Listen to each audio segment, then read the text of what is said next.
Scan to unlock Sovi and ace your tests. Evolutionary trees can be tricky, but we will find the most recent common ancestor for these Hawaiian honey creepers in just a few quick steps.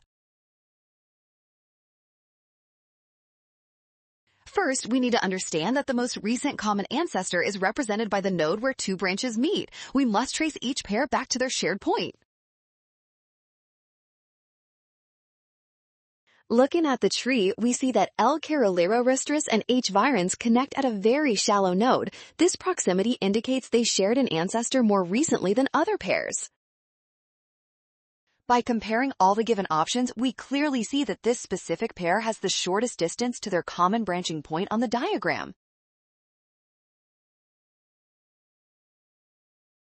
Well done! Scan the code. You can learn better with Sophie. Avoid a rush. Trust the given diagram and check your steps carefully.